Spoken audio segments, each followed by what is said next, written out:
Hey guys, നമുക്കിന്ന് രണ്ട് ഇഫ്താർ സ്നാക്സിൻ്റെ recipe നോക്കാം. രണ്ടും നല്ല ഹെവി ആയിട്ട് നല്ല റിച്ച് ആയിട്ടുള്ള രണ്ട് സ്നാക്സാണ്. ഒന്ന് നമ്മൾ ഷവർമ പോക്കറ്റൊക്കെ പോലുള്ള ഒരു സ്നാക്സും, അതുപോലെ ഒന്ന് ഒരു ബീഫ് സാൻഡ്വിച്ചിൻ്റെ റെസിപ്പിയും കൂടി കേട്ടോ. അപ്പോൾ രണ്ടും കണ്ടോക്കിയാലോ. ആദ്യം തന്നെ നമുക്ക് ഈ ഒരു ഷവർമൻ്റെ റെസിപ്പി നോക്കാം.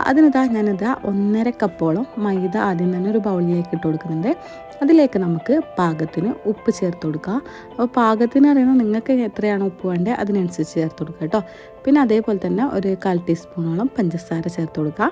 ഒരു 1/4 ടീസ്പൂൺ തന്നെ ഈസ്റ്റും കൂടി ചേർത്ത് കൊടുക്കുക. എന്നിട്ട് ഇതൊരു 3-4 മിനിറ്റ് ഇതുപോലെ നല്ല പോലെ ഒന്ന് മിക്സാക്കി കൊടുക്കുക. എല്ലാം കൂടി നല്ല പോലെ ഒന്ന് മിക്സ് ആവട്ടെ. അതുപോലെ 2-3 മിനിറ്റ് മാത്രം ഇളക്കി കൊടുത്തതിന് ശേഷം ഇതിലേക്ക് നമ്മൾ പാൽ ഒഴിച്ചിട്ടാട്ടോ കുഴച്ചെടുക്കുന്നത്.